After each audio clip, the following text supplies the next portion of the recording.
On est en direct avec Pascal. Bonjour Pascal. Bonjour Elliot. Alors, est-ce que vous êtes inquiet, cher Pascal? Vous habitez en Auvergne. Oui, je suis très inquiet parce que je vois, à la lecture des résultats d'hier, la France va être ingouvernable.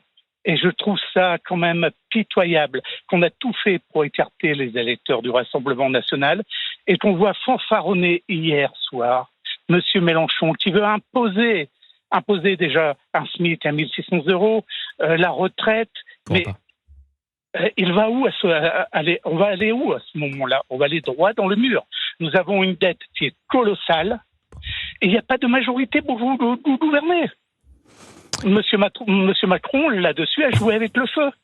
Vous avez la sensation que c'était un pari trop risqué et qu'aujourd'hui c'est un pari perdu pour Emmanuel Macron, Pascal?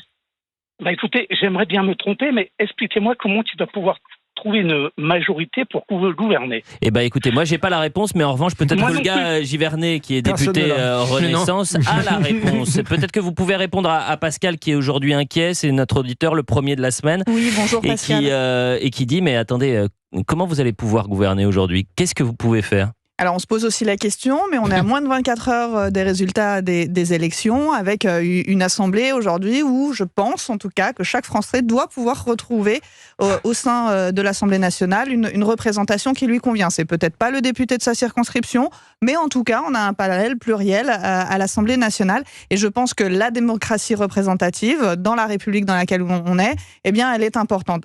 L'enjeu qui est aujourd'hui, c'est de savoir si ces responsables que nous sommes capables de travailler ensemble à des projets communs qui vont converger. Évidemment qu'un Jean-Luc Mélenchon qui arrive en disant on est la première force au niveau du nouveau Front populaire, donc il va y avoir vrai, ce qui est factuellement vrai. On est d'accord dans une alliance qu'ils ont fait, puisque après à l'Assemblée nationale, 180 sièges, le nouveau Front populaire, avec la technique de l'Assemblée nationale, c'est plutôt des groupes qui vont se former.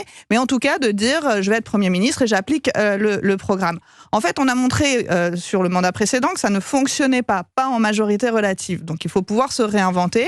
On n'a pas forcément réussi à le pousser, nous, au travers du mandat précédent qui a duré 2 ans. Donc le président de la République a dit je dissous, jerebats les cartes et on remet sur la table la possibilité de se réinventer. Givernet, lorsqu'il fait ça, le président de la République, il dit on peut avoir la majorité absolue. Il s'avère que c'est un échec, c'est une défaite pour votre camp. L'idée c'était... aux Français, il a dit on est capable d'avoir la majorité. Vous pouvez donner une majorité absolue et vous pourrez la donner au Rassemblement national, parce que vu le nombre de candidats du Rassemblement national arrivés et inscrits au deuxième tour, je veux dire, il y avait la possibilité aux Français de pouvoir le faire. Ils ne l'ont pas fait. Pourquoi ? Parce qu'il y a un rejet fort aussi du Rassemblement national et aujourd'hui, elle s'exprime de cette manière. Un grand merci Pascal. N'hésitez pas à nous rappeler dans la semaine